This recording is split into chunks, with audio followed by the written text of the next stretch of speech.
Great Writers Media.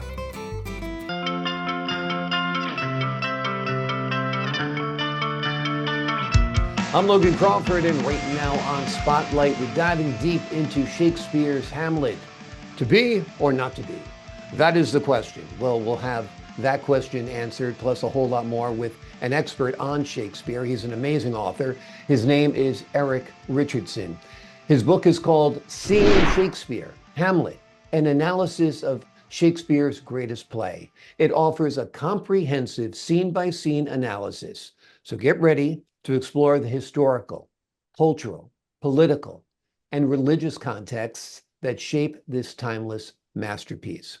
We're delighted to have this very talented author join us here today on Spotlight. We thank the team at Great Writers Media for helping us put him in the spotlight today, and we ask viewers like you to support authors like him by subscribing to our channel and by purchasing his amazing book. The links are below this interview. Great to see you here today on Spotlight, Eric. Good to see you, Logan. Thanks for having me.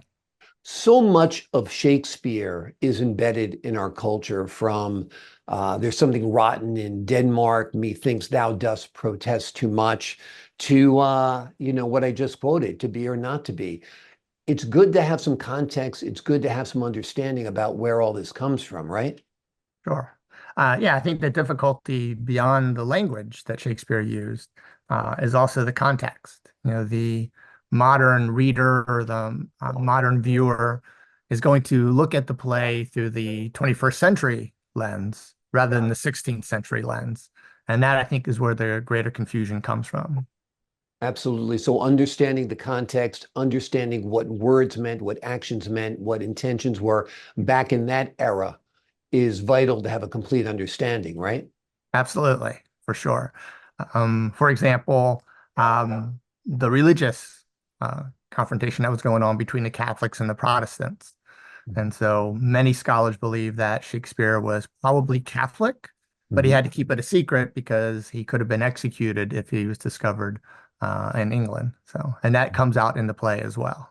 Amazing. Well, that's a cool fact that I didn't know about. That's for sure. I didn't even suspect he might be Catholic, and I guess that's why he had to keep it a hidden secret.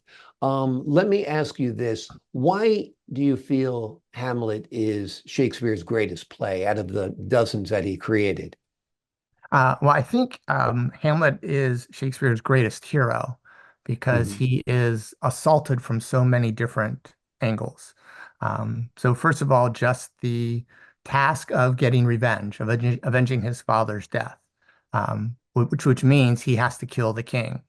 So that is a major problem in and of itself. Yeah. How do you kill the king that is now ruling over you, and who also happens to be your, we would say, father-in-law, but the Elizabethans would have seen Claudius as Hamlet's father. Okay, because when a man and woman get married, they become one person. Right. So there would have been no understanding of a father-in-law. But right. Claudius is Hamlet's father, which means that Hamlet has to kill his father in order to avenge his father. The other thing is his conscience. He's a religious man, so he knows that killing Claudius would be wrong, but he's also a man, and for the play, he's Danish. He's probably got that Viking blood. He also believes that revenge is right, and so he has that conflict, which is largely the cause of his hesitation. So many of my students want to know, why doesn't he just get on with it? Why doesn't he just do it? But he's really having this moral conflict within himself. The other problem is when he speaks to the ghost, and the ghost demands that he gets revenge, the ghost claims that he's in purgatory. Okay, well, Hamlet understands purgatory, but Hamlet's Protestant, so he doesn't believe in purgatory. So there's that confusion, okay? Plus, if the ghost is truly in purgatory, it means that he must renounce all sin.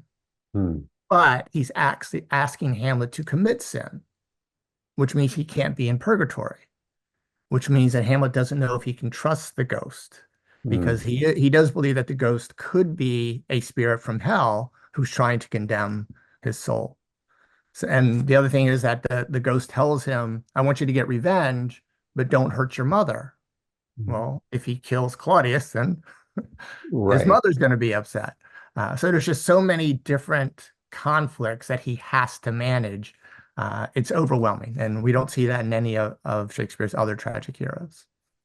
It's amazing. I think it's also what makes Hamlet so relatable in many ways is the fact that he's being confronted by so many different antagonists, right? Right. The traditional hero story is pretty simple. Everybody knows who the bad guy is. The bad guy is definitely the bad guy, and the good guy is definitely the good guy. Shakespeare doesn't like to take that path. He likes to muddle the waters a little bit more. And in this particular play, he muddles them quite a bit. Yeah, absolutely. You taught Shakespeare and you taught this play, Hamlet, for a couple of decades to high school students, right? Correct. Yes. Tell So us about I that. was I mean, I think of myself at 15 and glazed over when they talk to me about Beowulf. right. Um, and it's sometimes tough to get across to kids why this stuff is important and what it's all about, right? Sure. Well, all I can say is the first time I taught the play, I know I did a terrible job. I was a student teacher at the time, and I had read the play in college. I liked the play, but I really didn't understand the play. Hmm.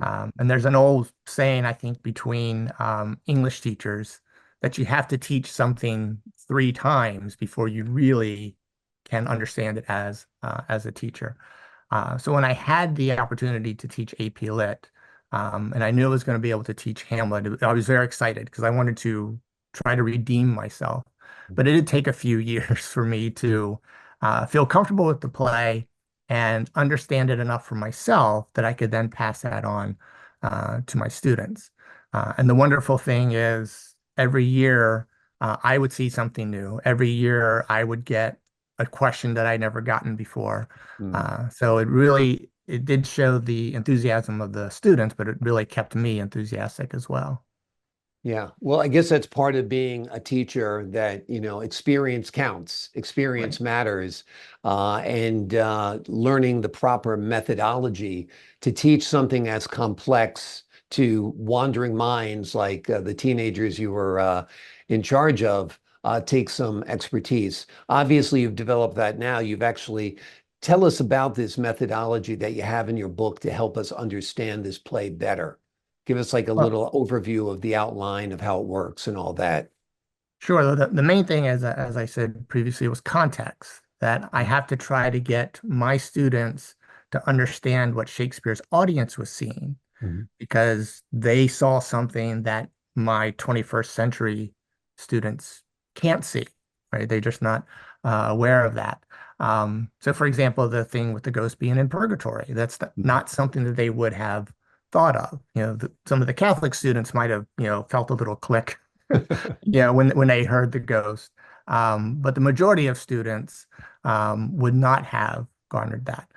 The fact that as Hamlet's new father, Claudius, marries his mother, Mhm. who was Claudius's sister.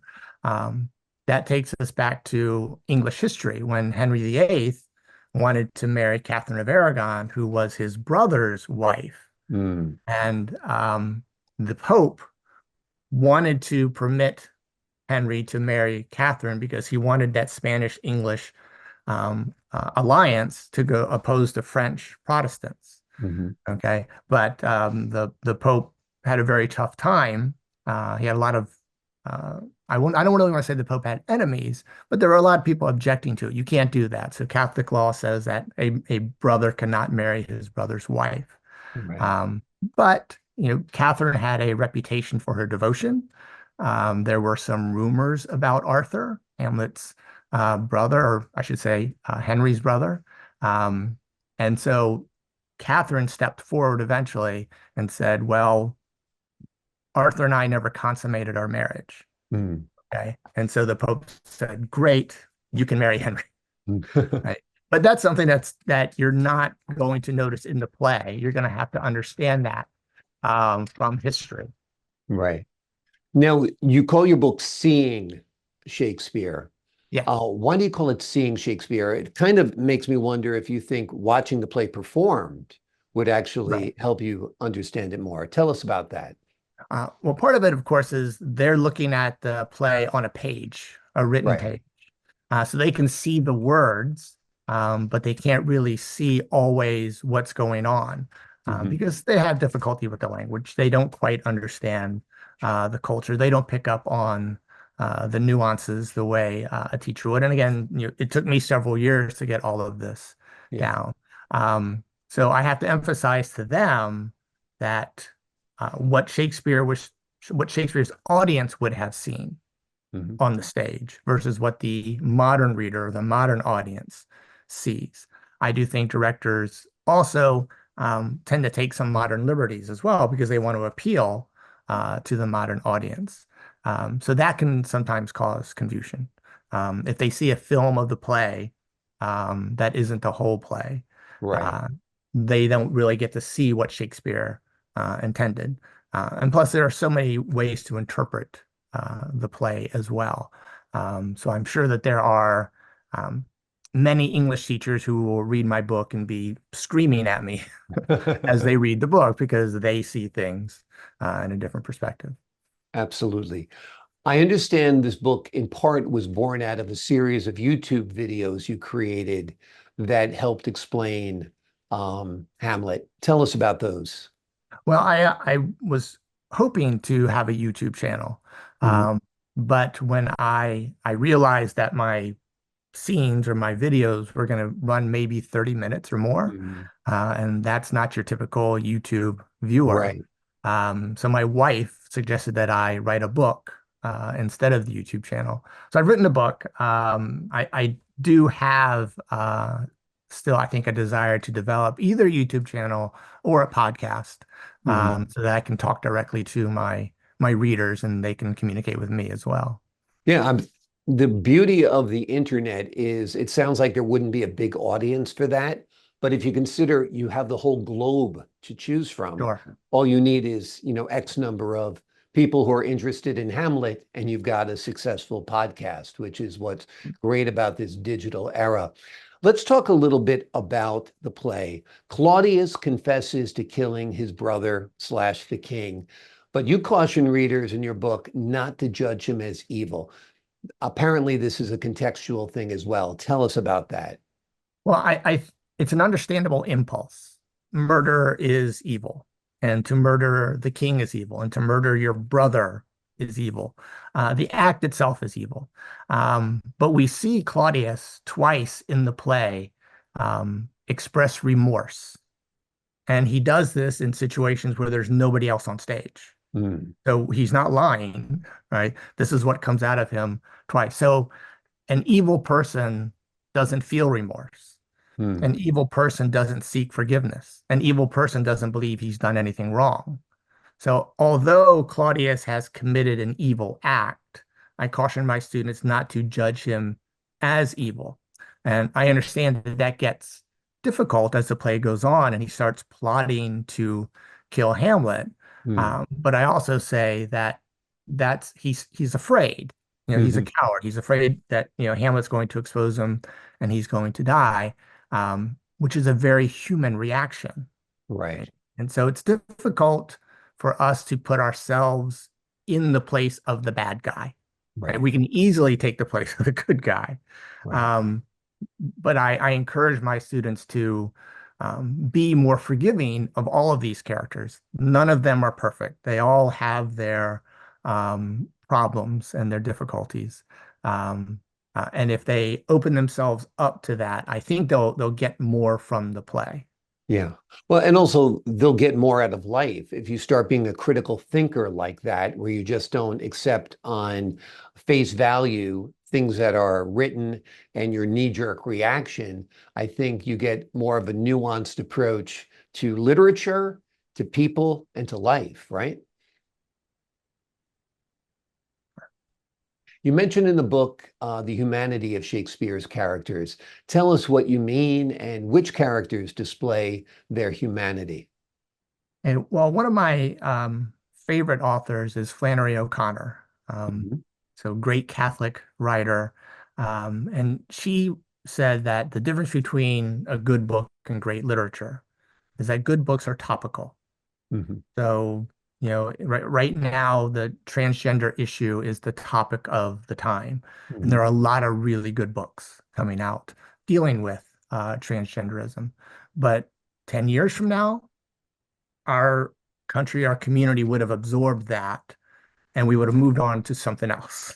Mhm. Okay. The next topic to come along. O'Connor says that human nature is universal and it's eternal. It never changes. And so it's endlessly fascinating. We as humans have tremendous capacity for good, and we can do good things to our own detriment, right? We can give a beggar the last $5 we have. Mhm. Okay.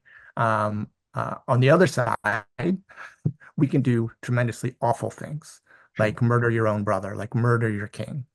And so that complexity of humanity is just endlessly fascinating.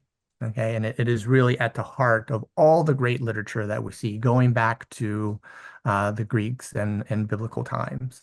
And so it's a topic, a theme that never gets old, because I think we are continually surprised by our own goodness and our own evil. Very, very interesting indeed. You spend a few pages, quite a few pages actually, discussing Horatio. Why so much time is dedicated to a minor character? Well, I think he was my student's favorite character, Okay. um, because he loves Hamlet and Hamlet loves him, and we can see that friendship. And so a story, many years ago, the Royal Shakespeare Company was doing an American tour, Mhm. and they were playing Hamlet at the Kennedy Center. Very excited with some of my English teacher friends to go see the play. And by intermission, I was fuming. So I dashed out to the lobby and I said, where's Horatio? Why isn't Horatio in the play? Now he was there, he was on stage, but he wasn't saying anything. And I couldn't believe it. And my friends couldn't believe it. We were all very frustrated that Horatio wasn't being Horatio. So when I got home, I pulled my anthology off the shelf and I started flipping through, and Horatio's not really there very much. He really Wow. is a minor character. And I was stunned. But then I realized that my fondness for Horatio and my belief that he was a larger character came mostly from Kenneth Branagh's film, because he Mm. puts Horatio in many, many scenes where Shakespeare did not. Um, and so I was a little frustrated at myself for falling into that trap, but it did make me rethink Horatio. And when I went back and looked at him more closely, um, I, I do think he loves Hamlet, and I think he tries very hard to be Hamlet's friend, but he fails Hamlet at key points in the play. Mm. For example, in Act 3, when Hamlet threatens the king, right? He doesn't do it on purpose, right? And Claudius understands that Hamlet now knows the truth, Mm. right? And after the play breaks up, Hamlet is very giddy. Horatio, did you see? Did you see the king? He revealed his guilt. And what Horatio should say is, Hamlet, you just threatened the king in front of the whole court. You need to pull yourself together, Right. right? But he doesn't say that. He just says, yeah, I saw. And then later in Act 5, when Hamlet returns to Denmark, he's telling Horatio about how he had Rosencrantz and Guildenstern executed by the English.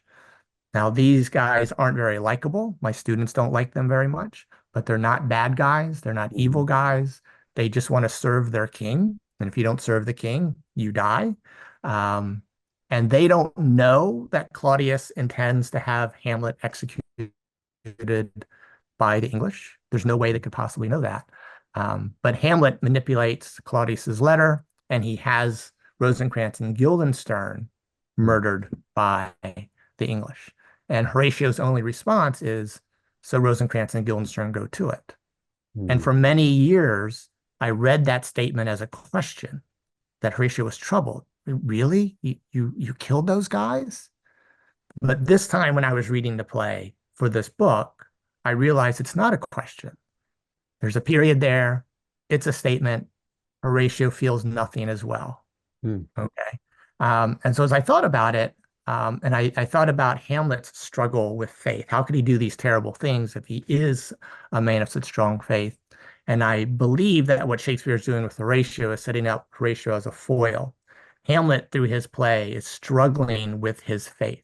Mm, Um, Many writers see the play as Shakespeare's struggle with faith. mhm. And I think he's using Horatio as a man who has completely lost his faith and therefore cannot give his friend the help that his friend really needs. Oh. It's a fascinating analysis, that's for sure. And it also shows how important interpretation is, the Sure. interpretation of the reader, the interpretation of the actor. Like you said, a question mark or a period could make all the difference in the world as to what a line means. And when you have a play like this, every line is important. Nothing is a throwaway. Is there any part of the play that you don't like, anything you wish Shakespeare had done differently, perhaps? Well, I really do wish that he had said it a little bit more, given us a little bit more insight into Gertrude's relationship with her husband, Hamlet's father. We hear about Hamlet's father, but we don't hear very much. Hamlet doesn't recall any memories of being with his father, other than the fact that he was king. Um, Hamlet gives us a beautiful scene where Hamlet talks about Yorick, his father's jester, and how Yorick carried him around on his back and gave him piggyback rides and played with him. And Mhm. it's just a joyous moment for Hamlet. And it's, wait a minute, there's Hamlet's father figure, the joker, the gesture, the court fool. Okay. Mm. Not old Hamlet. Um, so I would like to have seen a little bit more about Hamlet's father, other than the fact that he was a warrior. We just don't get anything else. Hamlet Mm. does say that Gertrude would hang herself on her husband as if she worshiped him, but we don't know if that's true or if that's just Hamlet recalling some, scattered moments where he saw his mother and father together because he didn't see them together very much because his father was never around. So I would have liked to have seen a little bit more of that. Very interesting. Doing your research for the book, were there any surprises, any surprising discoveries that you made? Well, I'm one of those people who I like reading essays about plays and about literature as much as I like reading the literature themselves. They're just brilliant people. And one of the scholars that I really love is a man called Dover Wilson. Hmm. And he has a crazy theory about this play. And a lot of scholars out there mock him for this. But he believes that Shakespeare forgot to put in one uh, stage act, okay, Hmm. um, where Hamlet appears on stage very briefly, sees Claudius and Polonius and Gertrude plotting, and steps back. Hmm. Okay. There's nothing in any of the plays that says at that moment, enter Hamlet. Right, Okay. So Dover Wilson says clearly Shakespeare forgot to put it in because he didn't really need stage directions because he was right there. He could tell right. his actors what he needed to do. But in that moment, when Hamlet sees those three characters together, he starts to eavesdrop, Mm. right? And he hears how they're going to use Ophelia to manipulate Hamlet into revealing what's wrong with him. Okay. I think it's brilliant, right? Yeah. And it makes what Hamlet says after the famous nunnery scene where he berates Ophelia. Um, it makes all of that make sense because we understand now that Hamlet heard Claudius and Polonius plotting. And so when Hamlet confronts Polonius, he does it in a way that Polonius doesn't understand that Hamlet knows, but we know. So that was one of the things I learned. There's just so many great writers. Harold Goddard, who thinks that the play is Shakespeare's crisis of faith. Okay, that he was struggling with his own faith at the time, and that's why he gave us this hero, Hamlet, who was so difficult to understand. What is the significance of the play within a play, the mousetrap in Hamlet's plan to uncover Claudius's guilt? Uh, I think the significance as a play is that Hamlet's plan works. Mhm. He actually does uh, get to see Claudius reveal himself. The problem is nobody else who's present does see that, except maybe Horatio, but Horatio doesn't really respond to it anymore. All that the audience sees, and that is in the court there on stage, is they see Hamlet threatening the king. They see Hamlet acting like a madman, okay? Which, um, even though we understand why Hamlet's doing it, he puts himself in a very bad position within the kingdom, right? So now everybody is looking at Hamlet suspiciously, and everybody is suspecting Hamlet of maybe having designs on the throne himself. How do Hamlet's interactions with Ophelia contribute to the play's exploration of madness and love? Wow. Ophelia is one of Shakespeare's beautiful creations. He has three motherless heroines. Ophelia is the youngest. Desdemona is motherless. Cordelia and King Lear is motherless, and they're all wonderful, and they're, I think, miraculous creations. Um, my students were troubled by the relationship because they find out that midway through the play that Hamlet's 30 years old. And of course, they then ask me how old's Ophelia, and I have to tell them most scholars think she's 16. Hmm. And so Wow. they're really turned off by that. They're very, very upset about that. Although I explained to them that would have been normal, right? So if you had a daughter, you would not want her, you would want her to marry an older man who is in a position to take care of her, right? So, and if you were an older man, you wanted a younger wife, hopefully to have more children, particularly since childbirth was so hazardous, both for the mothers and the children. Um, my students always wanted to know, does Hamlet really love Ophelia? And I think he does. And I say that because that's the only way to explain his fury Mhm. when when she takes part in the plot to unmask him. And she's innocent. The queen has told her that she's the reason Hamlet has gone mad because he's in love with you and your father made you break up with him and that's what's driving him mad. So if that's true, you can cure Hamlet. And Gertrude even hints at the fact that there might be a marriage there as well. Mhm. So poor innocent Ophelia gets caught up in this terrible situation where she has to help her father and the king plot against the man she loves. Hamlet explodes uh, Mhm. because he's hurt, Yeah. right? He should know better that it's not her. She's only going to do what her father tells her to do. But it's an awful scene to watch, and it's the beginning of Ophelia's fall into madness herself. And I do think that very famous madness scene um, lets us understand how far Hamlet has fallen as well, because at the end of the play, he doesn't really have much to say about her. Mhm. At the funeral scene, he does leap into her grave and shouts, "I loved Ophelia." But at that point, we're not really sure how truthful he's being. Right? Um, uh, so it is a tragic love component um, that I guess I wish Shakespeare had made not so tragic. Uh, Mhm. but Ophelia, like her counterparts that Shakespeare created, Cordelia and Desdemona, that's the role that they play. Mhm. And that is what arguably is what makes the play so tragic, is you have this one innocent, truly innocent figure in the play, and she loses her life. But your students are blessed to have you because obviously you've given this so much thought and obviously you've written the book about it now. Shakespeare is one of 30, Hamlet rather, is one of 39 of Shakespeare's plays. Can we see a series coming like this? Perhaps you'll move on to another play? I sure hope so. I've tentatively started King Lear.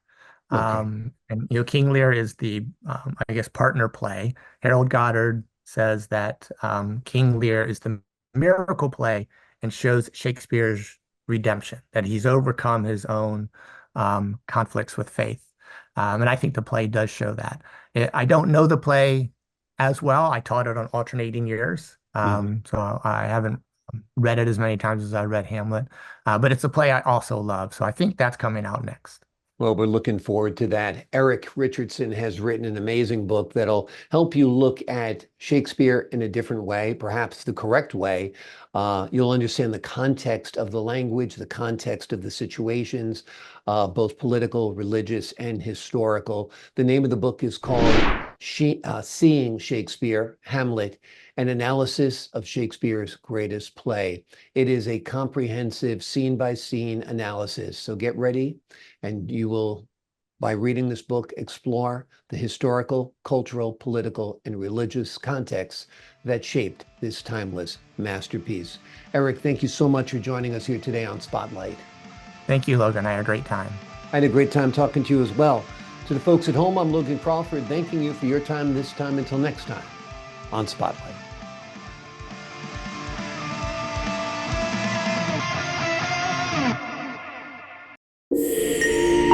Visit us at www.greatwritersmedia.com.